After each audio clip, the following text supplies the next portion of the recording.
Hey friends, welcome back. Okay, so I read all the comments that people leave, good and bad, but when I see a recurring theme, let's say somebody asks a question like, hey, can you draw this? Or, we really want to see that. I take it to heart. I really study that because there are some really good ideas in the comments, stuff that I haven't even thought of. One of the recurring themes, and it happened, I guess, since yesterday when I posted my original layout for this, was that I don't draw enough aquatic creatures. And I thought to myself, I'm like, you know what? I really need to start drawing more aquatic creatures in here and explain my process too. So you're going to be getting a double dose of aquatic creatures and also further explanations of how I handle my pen work. When it comes to ocean-dwelling beasts, whatever you're going to draw, yes, it's good to look at reference. But at the same time, and just like with any alien sketching or any creature sketching, you do have some leniency as far as what you can make up and if it becomes believable. We don't know what's out there. We don't even know 90% of the stuff that's already in our ocean. We know a lot, but we still don't know a lot. And that's what makes our own world so terrifying. The fact that there are things being discovered in the Mariana Trench and deep, deep, deep in the oceans that it defies human reasoning. The pressure down there is so immense that there are living organisms and fish down there that's completely unaffected by it. I think it's beautiful and also kind of terrifying because it makes you wonder what is on those other planets out there with the same makeup as our planet. Water, or not even a planet, some of the moons of other neighboring planets and solar systems, etc. It's just really cool to think about that kind of stuff. But whenever I'm doing aquatic creatures, I always try to think about how they're going to swim. Now, one of the things about designing a creature in general is the overall body movement, weight distribution, and that's what I have explained before in multiple videos. With this beast, I'm just taking the pen here and I'm lightly brushing the body. So if you're doing an aquatic creature, more so than any other, I guess, living thing that you're going to put in your sketchbook, it's good to make not an S-curve, but something that looks like it's moving, like a shape that's moving. You want motion in your creature sketches. You don't want boring stuff. People have a tendency, and hey, I'm totally guilty of this too, we have a tendency to play it safe with our designs because we're either afraid we're going too far or we just don't really know enough. All right, so whenever I look at creatures from the ocean, I tend to look at the eyeballs, I tend to look at the really cool fin shapes, and I see if they have any gills. All right, so you can see that I'm putting in some fins in places where I think it could benefit from having it. This is a pretty long body, so it's going to need some extra help as it pushes itself through water, or whatever liquid it lives in. This is why I love pens too, because it gives you the opportunity for really nice thick to thin lines. And it just makes drawing with a pen really enjoyable, and it's smooth. And if you mess up, if you all are drawing right now and you accidentally mess up with the pen, just take a good look at your sketch and ask yourself, did you really mess up, or are you just afraid of what you're creating? So I think a lot of people are just afraid of what they're creating because it's not what was originally in their head. I'm not going to say you're, because I'm not calling anybody out in this video. I'm just saying, we as artists, we need to embrace the scribbling, because a lot of times, not most of the time, scribbling for us looks better than our finished stuff. It's because we were thinking more clearly, we were thinking more open. And with fish, it's a lot of fun. Again, we don't know what's down there in the ocean.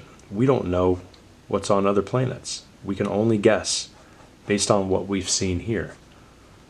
So like this tail shape that I'm playing with, I'm just scribbling it on. these little markings that I'm putting with my pen, I'm just lightly brushing over the rest of the body.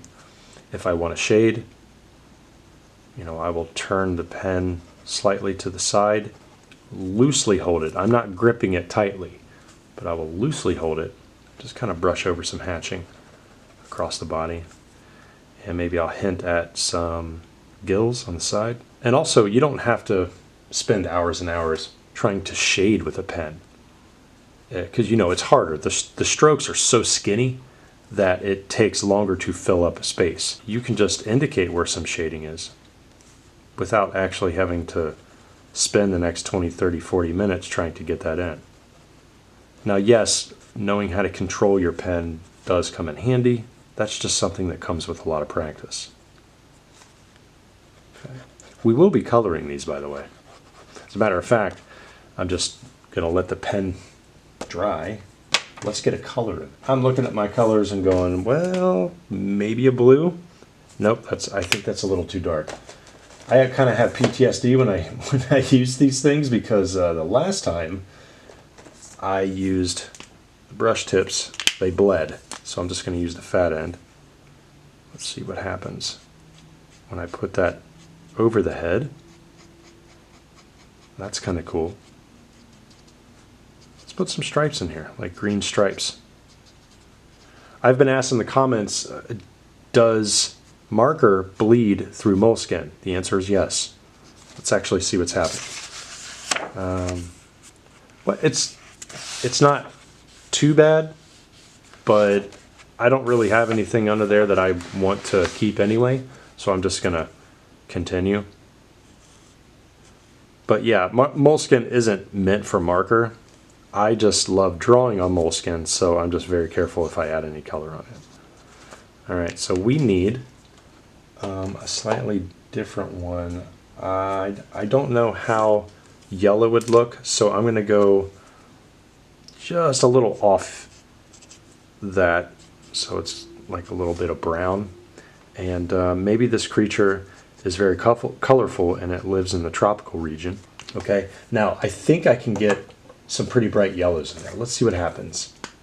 This is going to be fun. I'm using the brush tip, so I don't know if that's going to bleed, but maybe we'll keep it up near the head. Yeah, that looks kind of cool. But I don't want to do anything else with the colors. Instead, I'm going to accentuate just the bottom of the creature at our bottom. So just the underbelly part where I can make it dark, because what that does is it adds some nice contrast to the rest of the lines that I drew. If you're drawing along with me, take a step back, stand up, stretch, just look at it and see what kind of creature this just might be. Give it a name. Write the name up here. Or if you're just keeping track for sheer number's sake, you can just put a 1 right there. Technically, this is number 4 because I drew 3 last night. If you guys want to see me draw these and what I did with these, watch the previous week or the day's video, and then it'll bleed into this one. Let's move on to the next one. These do have fins, so maybe this creature is more of like a jellyfish, but I don't know, because I kind of want to go Lovecraftian and do some really wicked tentacles, because this thing might float. Maybe we can get some large fins right on the side. Oh yeah, there we go. There's a little eyeball, right like that. Don't ask me what this is. I have no idea. It kind of reminds me of a bat, a little bit of a puffer fish. And how about you guys comment and tell me what else this reminds you of? I seriously don't know. All I know is that it's kind of cute, but still creepy at the same time.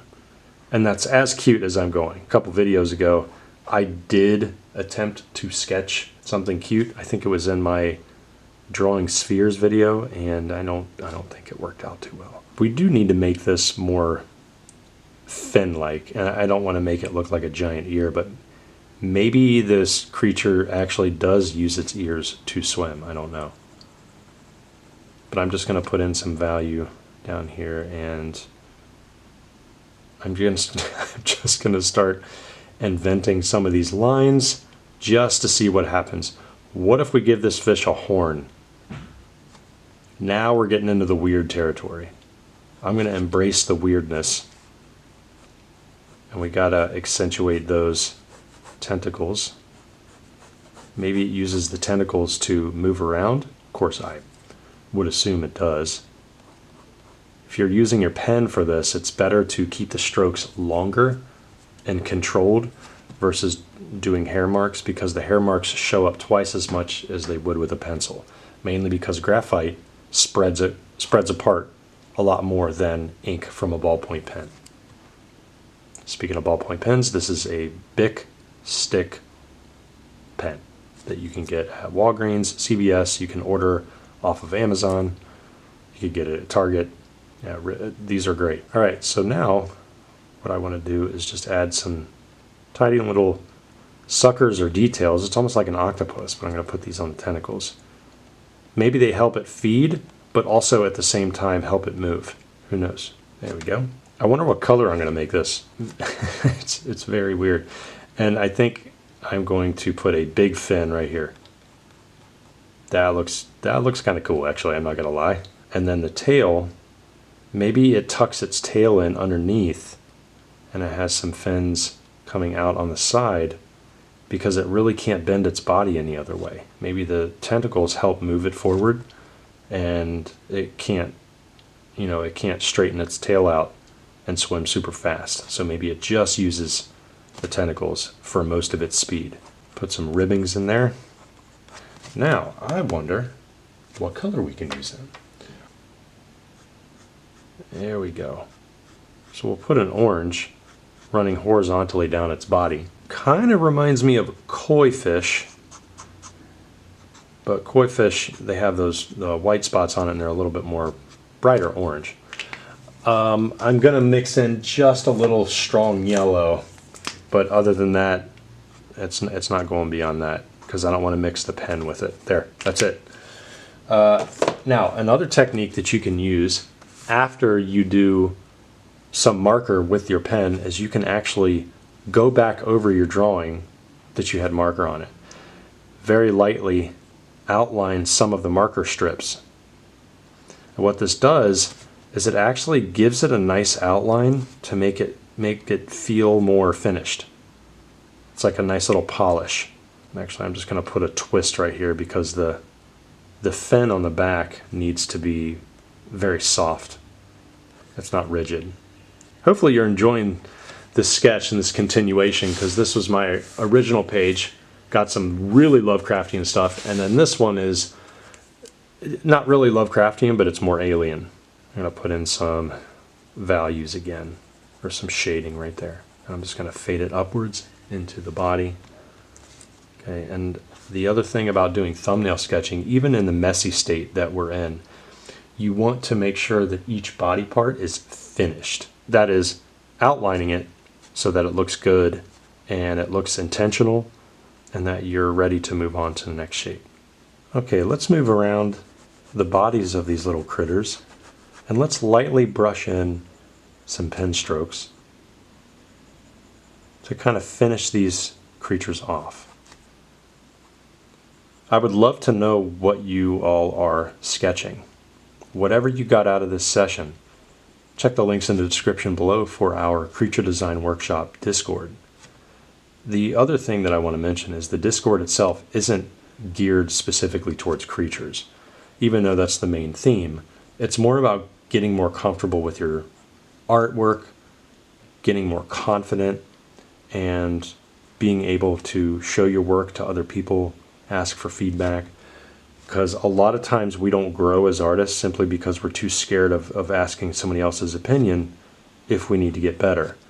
And hey, I've been in that boat before where I just don't want anybody else's opinion because I feel like what I know is all I need to know. Then at the same time, I had to realize why my work wasn't progressing to the next stage. I've been on this one a lot. I think I really like this little fella. Could be a girl too, I don't know. I just like that creature. It's really cool. I'm going to go over here to these fins and put in some values.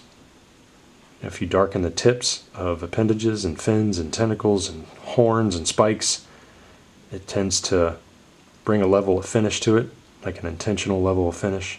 With the pen, you have an opportunity to make the core shadows look really smooth. There we go. So I'm just going to go over the marker, and that's okay. I'm not pushing hard at all. But yeah, you should definitely check out the Discord. It's a lot of fun. I admit, like, that head is a mess. I probably shouldn't have done that. It was more of an experiment. This is why I have my sketchbooks. This is why you all have your sketchbooks. We're doodling. We're experimenting. That was an experiment. It didn't work out the way I thought that it would, but I don't hate it, so I'm going to embrace that. And I know next time I'm not going to mix that brownish orange with the yellow and then the green next to it, because it kind of looks like puke right there. But I really hope you enjoyed the finish of my sketch page. I love doing this kind of stuff. And, you know, I specialize in thumbnails. I've been a concept artist for games and film for over a decade now. My specialty is creatures, and I do characters. So if you want to know how to do this stuff quickly, definitely check out more of my videos. Comment below to see if they're helping. And I do read the comments, so if you have suggestions on what to draw next. I still have to get into the Pokemon stuff too. I did a Pokemon video, but there's many more that people were suggesting in that particular video. It's been pretty crazy. And it keeps going, like people keep commenting. So thanks again, everybody, for just sitting down and listening to me yap about this stuff, and hopefully you turned out some cool sketches. All right, there's our page, friends. Pretty neat, huh? I have like one number there. So let's do this officially. 1, 2, 3. Let's just turn that into a 4 and then have Walter as number 5 here. Yep, that's Walt. All right. Until next time, everyone. Peace.